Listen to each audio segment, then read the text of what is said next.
국내외 시청자 여러분 안녕하십니까. 5월 7일 일요일 손상대TV 애국 시청자들이 들려주는 지금의 대한민국 1한 번째 방송을 시작하겠습니다. 오늘 첫 번째는 21대 국회를 보면서라는 청성 우미 성우님의 길입니다. 4.15 부정선거의 이슈가 국내외를 연일 떠들썩하게 달구는 가운데 21대 국회가 시작됐다. 180석 가까이 차지한 여당과 현 정부는 막강한 파워로 국민들의 분노는 안중에도 없는 듯 그저 밀어붙이고 세월만 지나면 눈 녹듯 녹아버리겠지 하는 마음으로 문재인은 지난 여야 원내대표 오찬회동에서 주호영에게 3차 추경안과 7월 공수처법의 신속 처리를 해줄 것을 강요했다. 오직 공수처법을 시행하여 윤석열 총장이 맡은 게이트성 사건들을 흡수하고 윤 총장의 힘을 빼겠다는 뜻과 속된 말로 까부는 고위층은 꼼짝 못하게 하겠다는 뜻이다. 요사이 21대 국회를 보며 잠이 안 오는 것은 윤미향, 최강욱, 황운하, 김남국 등 이런 자들이 국민을 대표하는 국회의원이라니 정말 미칠 지경이다. 정의와 양심과 도덕성이 결여된 자들이 버젓이 자유 대한민국의 국회의원이라는 게 말이나 되는 일인가. 이들은 이제 국회의원이란 방탄조끼를 입고 있으니 누가 마음대로 건드릴 수 있겠는가.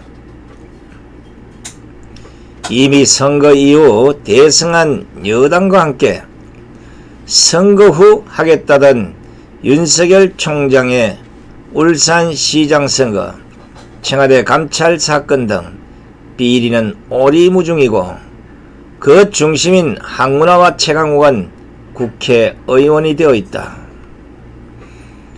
또 유재수는 집행유예로 풀려나고 정경심도 석방된 상태가 되었으니 보는데도 정말 힘이 빠진다. 여기에 설상가상으로 수억 원대의 뇌물수수로 대법원 판결까지 확정, 징역까지 사는 한명숙의 재판 과정에서 검사에 오류가 있는 듯 재조사하겠다고 하니 이게 법치주의 나라인가 말이다. 이는 한명숙 사건에서 담당했던 임간혁 검사와 신응석 검사 2명이 요사이 검사장 성질을 놔두고 있으며 이를 은근히 저지하고 윤석열 라인이기에 윤석열 찍어내기 위한 공작이라는 말도 떠들고 있다. 이어서 요사이 진보 시민사회인 친문조직 윤석열 사퇴추진본부에서는 기자회견까지 하며 윤석열 퇴출을 위한 집회까지 하고 있는 이 마당에 제1야당인 미통잡당들 속에서는 이준석, 하태경 등과 김종인과 홍준표가 서로 내부 총질하기에 바쁘니 대다수 애국국민들은 힘이 빠져있다. 아직 우한 코로나도 종식되지 않고 국제정세 또는 어수한 가운데 도널드 트럼프 미국 대통령은 지난 5월 29일 중국이 홍콩 국가보안법 처리를 강행한 것에 대해서 홍콩에 부여한 특별 지위를 철폐하겠다고 밝혔다. 한편 중국은 이에 대해서 큰 대가를 치를 것이라고 경고했다. 미국은 그동안 1992년 제정한 홍콩 정책법을 통해 관세나 투자, 무역, 비자 발급 등에서 홍콩의 중국 본토와 다른 특별 대우를 보장해왔다. 그러나 중국이 최근 홍콩 보안법 제정을 추진하자 미국은 홍콩의 자치권을 보장해온 일국 양제 원칙에 맞지 않고 인권을 침해한다며 법 제정 시 강력 대응을 경고했다. 양국이 우한 코로나의 책임론을 놓고 충돌하는 가운데 홍콩 보안법을 둘러싼 갈등까지 불거지면서 양국의 대치 양상이 격화하고 있다. 그리고 미국은 한국과 일본을 비롯한 우방국들에게 미국의 입장을 지지할 것을 호소했고 중국 역시 이에 대해서 큰 대가를 치를 것이라고 경고했다. 더구나 주한 중국 대사 상하이밍은 지난 24일 중국 관영 CCTV 인터뷰에서 중한은 우호적인 이웃 국가로서 핵심 문제에 대한 서로의 입장을 존중해왔다며 홍콩 문제도 예외가 아니다고 말하면서 한국 측의 이해와 지지할 것을 믿는다라고 강조했다. 미중 양국의 격한 대치 상황에서 이제 문재인의 고민은 깊어지고 있다. 당연히 미국 입장에 공조해야 함에도 강경화 외교부 장관은 양다리 걸치는 모호한 행동만 하고 있다. 우리 대한민국은 홍콩 문제로 지금 미국과 중국 사이에서 모호한 행동을 할 때가 아니다. 만약 중국 편에 서서 입장을 표명할 때가 아니라는 걸 왜 모르겠는가? 그동안 중국이 우리들에게 우호적이라고 보여준 내용이 무엇이 있느냐 말이다. 우한 코로나 사태와 사드 배치 후 보여준 중국의 태도 등 아무리 좌파 정권이라고 하지만 어쩌면 국가의 명운이 걸린 선택에서 미국을 버리고 중국 쪽에 서지 않을까 하는 두려움이 엄습해 온다. 요사이 두려움과 공포 속에 하루하루가 지나가고 있다. 6월은 호국 보훈의 달이다. 6.25 때 우리를 도와준 미국을 결코 잊어서는 안 된다. 자, 이분은 제가 알고 있는 교장 선생님 은퇴를 해서 지금 청송에서 여생을 보내고 계시는 분인데 참 우리 집회할 때는 서울에도 뭐 자주 오십니다만은 이 얼마나 답답하겠습니까? 평생을 아이들의 학문을 가르치다가 은퇴해서 대한민국을 바라보는 그 아픔이 우리보다는 클 거라고 봅니다. 상당히 애국자시고 나라 돌아가는 이 아픔 때문에 몸이 성치 않으심에도 불구하고 전국을 쫓아다닙니다.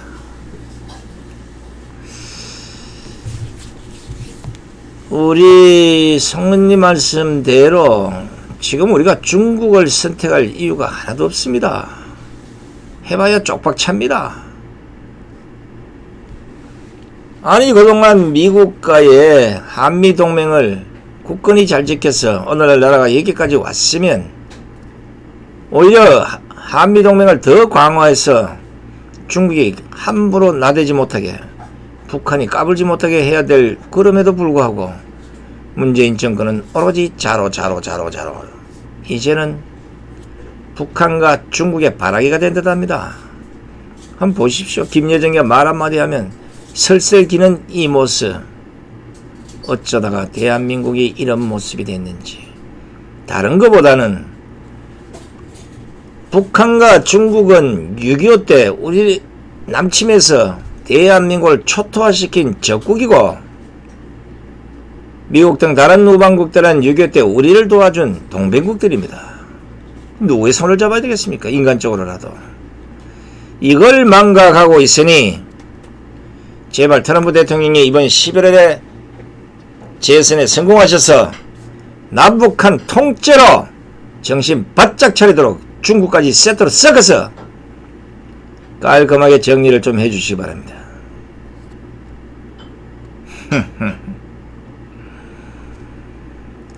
자, 두 번째는 김여정이 9.19 군사합의 파기 입에 올려라는 백성목님의 글입니다. 2020년 6월 4일 북한 노동당 중앙위원회 제1부부장 김여정이 개인 명의의 담화문을 또 발표했다. 북한에서 김정은 말고 개인 명의로 담화문을 발표할 수 있는 자는 김여정을 제외하고는 누구도 없었다. 지난 3월 3일 김여정이 나라는 1인칭 표현을 써가면서 문정권을 향해 겁먹은 개 운운하는 담화문을 발표하자 김정은이 이튿날인 3월 4일 서둘러서 코로나 방역 위로 전문을 보내는 회개한 소동을 벌인 데 의해서 개인 명의의 담화문을 또 발표한 것이다. 그 주된 내용은 탈북자 쓰레기들이 최고 존엄과 핵 문제를 걸고 들었다며 남북 군사 합의서 폐기 엄포를 놓으면서 대북 비라살포 금지법 제정을 촉구하는 오만방자기 짝이 없는 비난과 독서를 늘어놓은 것이다. 9.19 파기 제발 그렇게 좀 해봐라. 노동당 정치국 후보위원으로서 조직 지도부 제1부부장인지 선전선동부 제1부부장인지 그 소속도 불분명한 김여정이 당 중앙위원회 정치국 상무위원인 최혜령도 박봉주도 감히 못할 개인 명의의 담화문을 발표했다는 사실에 주목하지 않을 수 없는 사건이다. 명분은 오라비인 최고 존엄 김정은을 옹이하고 핵보금의 위세를 떨치겠다는 것 같지만 실제는 김정은에게 종속적인 정치국 후보위원 따위가 아니라 김정은 체령의 박봉주 3일에 정치국 상무위원회 위상에 버금가는 건의를 뛰어넘어 나 김여정의 독보적 존재를 가시하려는 것으로 보인다. 이는 최고존엄이 두 쪽 나기 시작했다는 조짐 내지는 김여정이 김정은의 건의에 정면 도전하는 것으로도 볼 수 있다. 그러나 32세 여성 김여정이 북한 권력의 핵인 당, 군, 정 세 분야를 빈틈없이 장악하기엔 역부족이라고 보아야 할 것이다. 김여정이 청나라 말 서태후 흉내를 내기까지엔 어림도 없을 것 같다. 정작 걱정인 것은 179석 민주당 내 어떤 자가 대북전단 살포금지 법률안 따위를 제출하지 않을까 하는 생각이다. 설마 더불어민주당이 당이 결심하면 우리는 한다는 북한 노동당 구호를 따라 하기야 할까 마는. 자, 백성묵님의 글. 자, 이번은 평생을 군에서 정보통으로 봉직하신 분인데 이런 거 보면 잘 못 참는 분이에요. 어떻게 32살의 김여정이가 이놈의 문재인 정권을 향해서 대북전단 살포를 금지하라고 한방 놔버리니까 4시간 뒤에 청와대, 국방부, 통일부, 민주당까지 할 것 없이 전신만신 무릎 꿇고 알았습니다, 그렇게 하겠습니다 하는 그 꼬라지를 보여준 거. 와, 어제 진짜 뚜껑이 열렸어. 열이 얼마나 받았으면 잠이 안 오더라고. 잠이 안 와.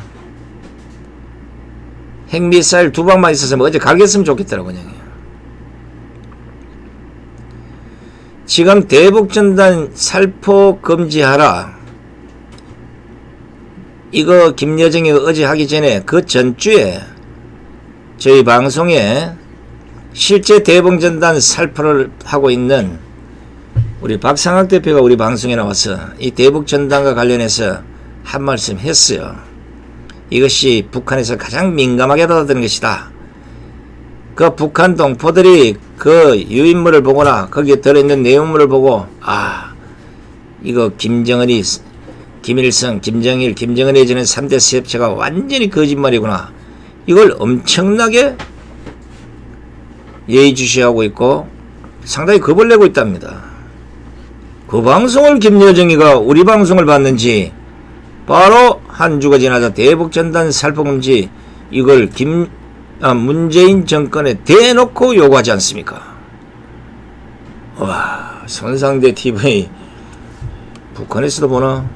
김여정이는 못 볼 텐데 김정은이 뭐 볼 수 있을 건데.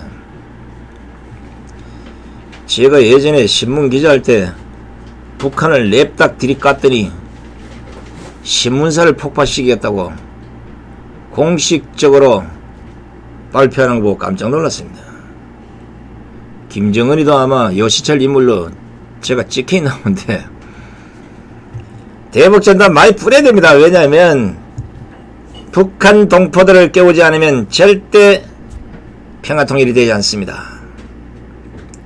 북한이 하는 짓거리가 뭡니까?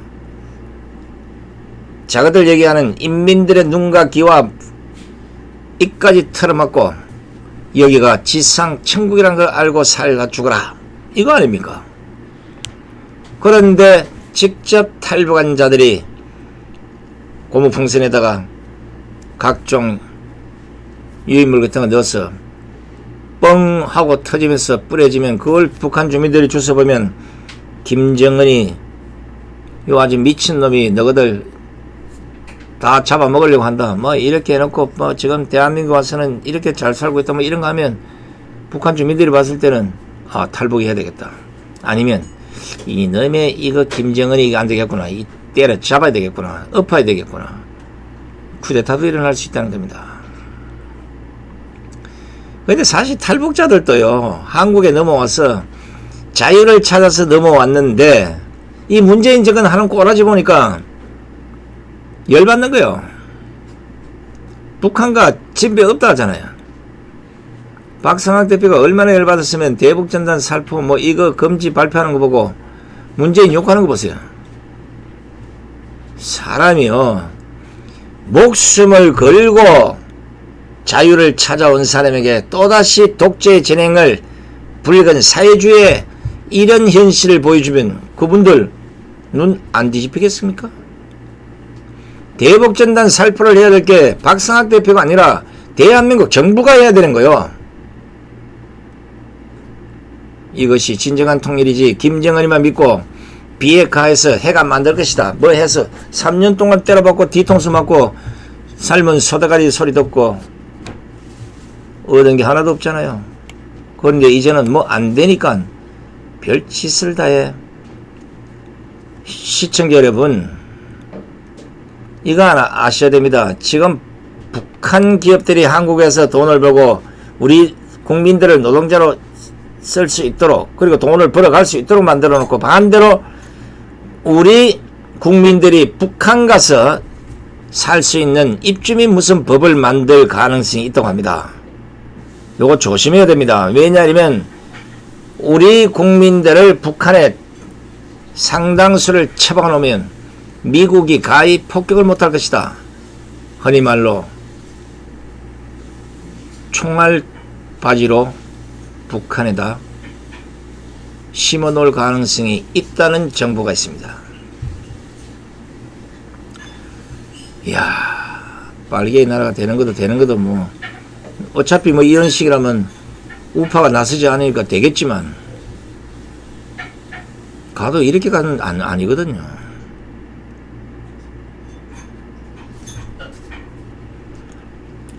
아마 내가 보기에는 더불어민주당 내 문재인한테 잘 보이려고 누군가는 한 다음 주전 되면 대북전단 살포금지 법률안 만듭니다. 지금 아마 만들어서 담임이 사인받고 있을지도 몰라요. 참 큰일입니다. 큰일이야. 총을 쏘대도 찍소리 못하고 새 안에 모터보트가 2번이나 들어와도 뭐가 뭔지도 모르고 자빠졌고 나라 끝났지 않습니까? 이제 마음먹고 김정일이가 슬슬 쳐내려오면 끝이에요. 어떤 놈이 청도나 싸우겠어. 보트가 2대나 돌아도 모르는데 에이 나라 망하기 쉽세. 세 번째는 코로나가 국내에 들어올 때까지 국정원은 무엇을 했나라는 허현주님의 글입니다. 코로나는 우리 사회에 큰 변화를 수반하고 있다. 그런데 코로나 바이러스가 국내에 들어올 때까지 국가정보원은 무엇을 했나? 올해 1월 20일 국내에서 중국인 여성이 첫 감염자로 확인되었는데 정부와 정보기관은 특별한 조치를 취하지 않았고 그 전까지 코로나에 관한 정보를 제대로 파악하지 못했다. 국정원은 이미 3년 전에 혹독한 시련을 거치며 그 기능과 역할을 상실했다. 대북 안보는 물론이고 기술, 전염병, 테러, 사이버 공격 등에 관한 정보기관으로서도 그 존재감이 사라졌다. 코로나에 관한 중국 공산당의 은폐 및 조작 정보가 여러모로 확인되고 있다. 중국이 코로나의 유전자 구조와 연기 세를 파악하고도 WHO에 일주일 이상 늦게 사실을 알린 것을 비롯해 코로나가 전 세계로 확산되는 것을 방치했다는 것이 폭로되고 있다. 미 정보 당국은 중국이 코로나 발생 건수와 사망자 수를 적게 보고해 은폐한 것으로 결론을 내리고, CIA 등은 코로나의 발원지가 우한 바이러스 연구소일 가능성을 염두에 두고 우한 바이러스 연구소의 관리 실태와 생화학 무기화 등에 관한 정보를 수집하고 있다. 영국 해외정보기관인 M16은 중국의 코로나 발생 보고가 상당히 축소되었다며 은폐 조작을 근거로 중국과의 관계를 재설정해야 한다며 디지털 통신, 인공지능, 하이테크 분야의 주요 기업의 인수를 제한하고 대학 연구에 중국 유학생들의 접근을 줄여야 한다고 했다. 미국, 영국 등 서방 국가들이 중국 정부가 코로나 발생을 은폐하고 사실을 조작하는 것에 적극 나서고 있음에도 우리 정보기관은 이에 관한 어떤 움직임도 없고 그와 관련해 나설 의지도 없어 보인다. 바이러스와 싸움은 이제 물러설 수 없는 상황이 되었다. 일시적인 것이 아니라 항상적이 될 것임을 예고하고 있다. 세계는 하나로 연결되어 있고 초국가적이며 잠재된 바이러스는 특정 국가에 한정되지 않는다. 우리 국민의 생명을 위협하게 아주 높은 수준의 위험이 현실이 됐다. 그럼에도 정보기관은 사실상 손을 놓거나 그 역할을 못하고 있다. 국정원의 존립 정당성에 대한 회의적 상황까지 임박했다. 21대 국회가 시작되었다. 국회 정보위원회가 가동된다면 코로나 관련 국정원의 정보 수집과 대처에 관해 강하게 따지고 대책을 보완할 수 있도록 조치를 해야 할 것이다. 그리고 국정원이 이런 사태를 방치했다면 그 책임을 물어야 할 것이다. 야당도 전염병에 관한 상설적 대응 체계를 갖춰야 할 필요가 있다. 감염병 의료진의 경제, 외교, 기술, 정보, 식량, 테러 전문가들이 참여하는 상설 TF를 구성하여 2차 코로나 예비 및 향후 다가올 다양한 전염병에 대비해야 한다. 어이구, 우리 허연진님의 글 똑 부러집니다. 역시 청와대에 계셨던 분이라 현실적 문제를 지적하고 대안도 제시하고 벌어진 문제에 대해서는 또 처벌도 해야 된다는 주장 100% 공감합니다. 근데 다른 사람들이 참 생각을 하지 못했던, 지금 우리 허연진님의 글을 읽고 국정원의 책임 그리고 국정원의 역할, 이 상당히 문제가 있다는 생각이 듭니다. 왜냐하면 국내 정보 수집을 하지 않겠다고 해서 이제 해외 정보 수집만 치중을 하게 되었으면 무엇보다 적국인 북한의 동태를 누구보다도 가장 먼저 알았어야 하는 것이고, 그 다음에 중국, 뭐 이런 식으로 상세한 정보들을 취합해서 국가에 닥칠 각종 환란을 방지하는 것이 그 책임이라고 보는데, 국정원이 뭐하고 있는 건지 모르겠네요. 중국에서 우한 폐렴을 만들고 있는지, 우한 폐렴 때문에 중국이 난리가 났는지 안 났는지, 우한 폐렴이 한국으로 들어오고 있는지 안 들어오고 있는지, 모터보트가 태안으로 들어오고 있는지 안 들어오고 있는지, 도대체 국정원이 있는 겁니까 없는 겁니까? 기무사도 그렇고 국정원도 그렇고 경찰과 검찰의 정보통들 다 없애버렸으니 도대체 이걸 어떻게 하면 좋겠습니까? 어떤 미친놈이 마음먹고 중국을 통해서 옷에다가 샥 그 전염성이 강한 그런 균들을 딱 갖고 와서 한국에 와서 퍼뜨려버리면 대한민국 국민들 한순간에 다 죽지 않겠습니까? 탄저균이나 살인무기형에 속하는 이런 균들을 갖고 들어와서 내가 보기에는 갖고 돌아도 우리 모를 거예요.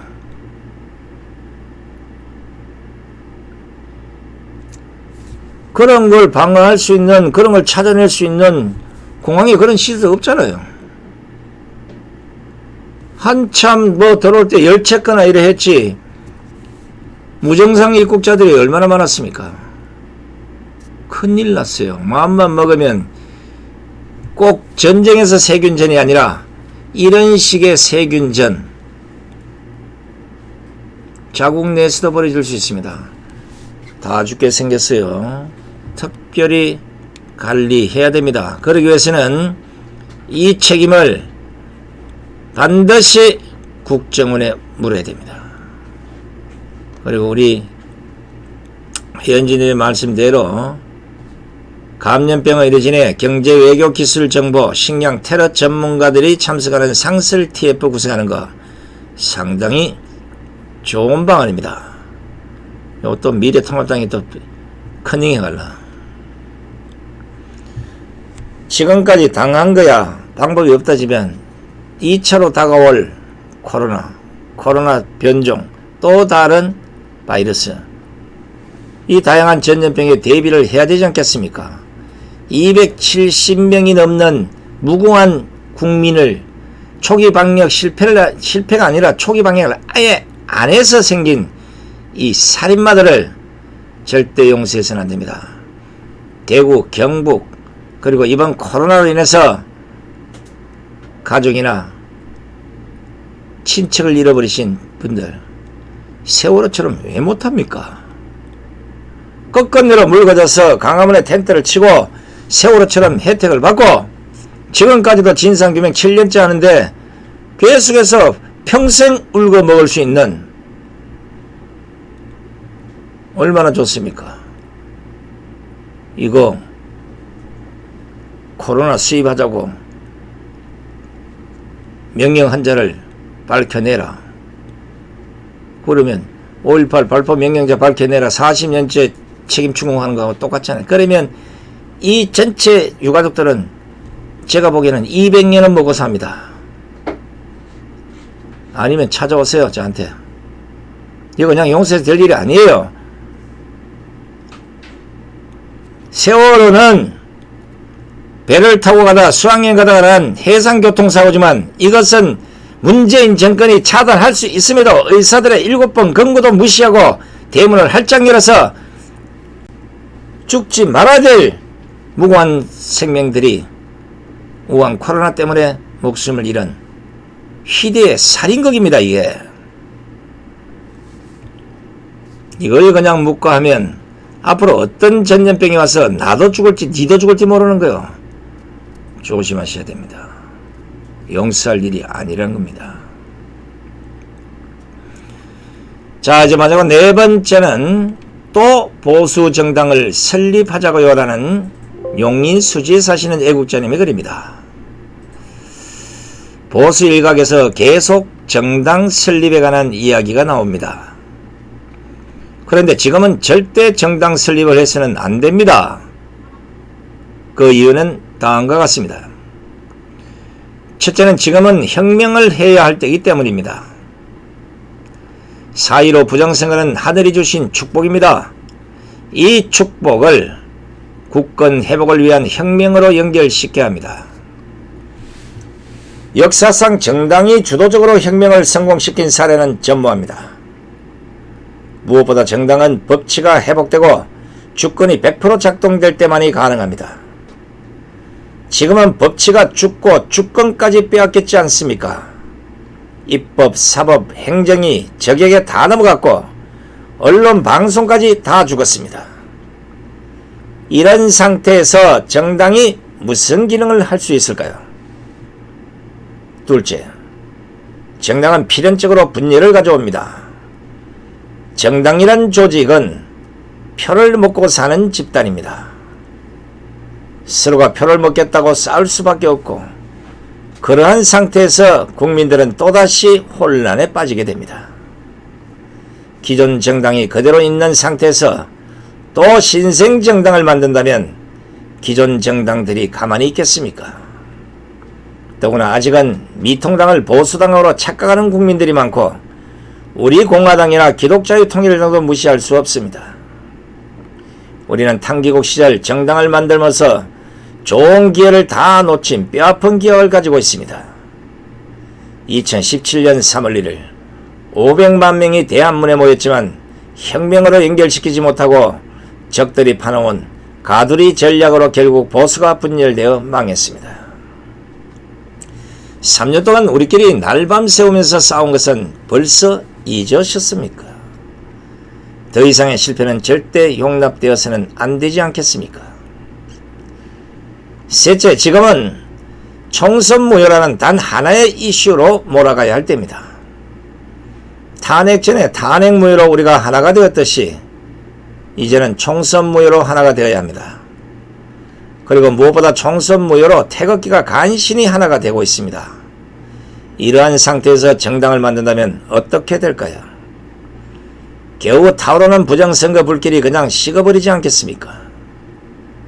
정당 설립은 적들이 파놓은 함정일 수 있음을 알아야 합니다. 보수는 항상 분열로 망해왔는데 또 그 길로 국민들을 끌고 가려 하십니까? 넷째, 정당은 기존 쓰레기를 해산한 다음 해도 늦지 않습니다. 우리는 부정선거를 무조건 국권회복의 기회로 승화시켜야 합니다. 부정선거를 이슈화하는데 정당이 무슨 필요가 있을까요? 오히려 새로운 정당은 국권회복이 된 이후 기존 정당을 깨끗이 해산하고 적폐와 쓰레기 대청소를 한 다음 새로운 국회법에 의해 대선과 총선을 동시에 실시해야 합니다. 기존 국회 해산과 쓰레기 대청소의 임무는 당연히 박근혜 대통령께서 주어져야 하겠죠. 남은 임기 14개월이 그래서 하늘이 그분에게 주신 것이 아닐까요? 가장 깨끗한 분만이 쓰레기 대청소를 하실 자격이 있는 것이니까요. 더구나 탄핵이 원천무효로 밝혀졌으니 박근혜 대통령 복귀는 탄핵의 정리와 진실을 세우는 첫 단추가 되어야 하는 것은 너무나 당연한 원칙이 되어야 할 것입니다. 지금은 하늘이 주신 마지막 기회, 부정선거 이슈에 집중해야 합니다. 적들의 분탕에 또 놀아나시겠습니까? 하나님이 보았사 우리나라 만세. 맞습니다. 이거 진짜 좀 심각하게 고려해봐야 될 문제인데 갑자기 사이로 부정선거 얘기하다가 곳곳에서 지금 정당 만드는데 한 5-6개가 지금 나와 있어요. 기존에 만들어진 정당도 이번에 또 사이로 총선 때문에 만들어진 정당도 수두룩합니다.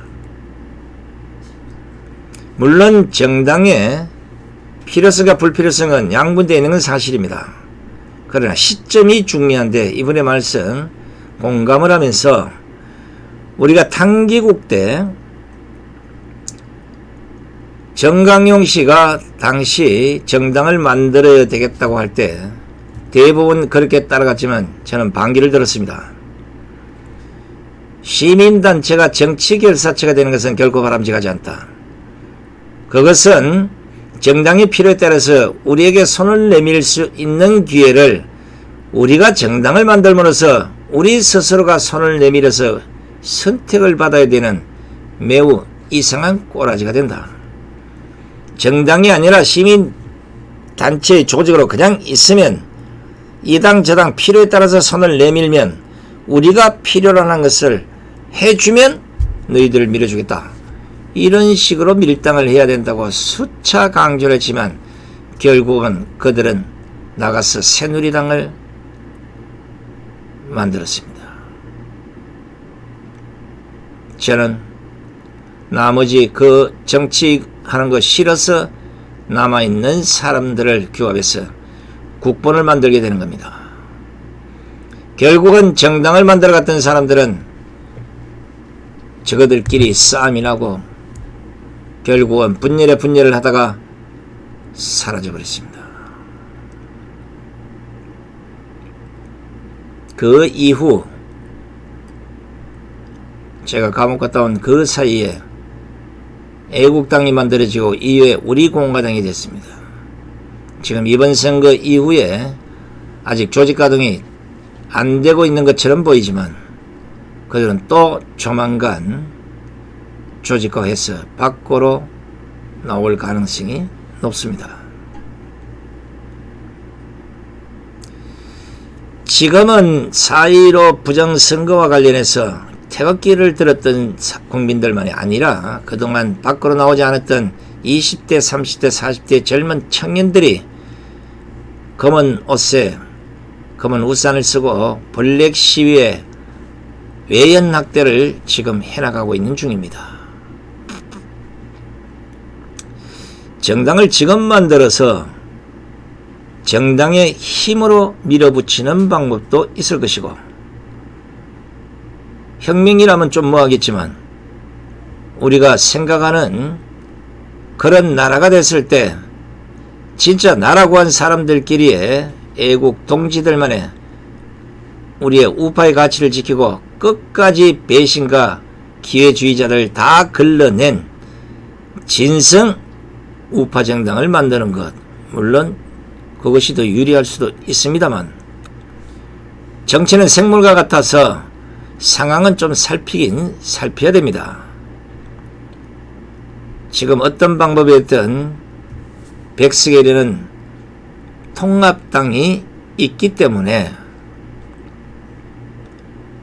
통합당 자체가 완전히 사라지지 않는다면 또 다른 우파의 분열을 초래할 수 있다는 판단에 밀당을 위한 정당 만드는 것, 이것도 한번 생각해 볼 필요성이 있겠습니다만은, 이번 4.15 총선은 어떻게 됐든지 통합당 자체도 손을 뗐기 때문에 우리 국민 스스로의 힘으로 이걸 밝혀내야 되지 않겠습니까? 정당은 조금 있다 해도 될 것 같습니다. 자, 끝까지 시청해주신 시청자 여러분 대단히 고맙습니다. 저는 오후 7시 오후 방송에서 여러분 다시 뵙겠습니다. 안녕히 계십시오.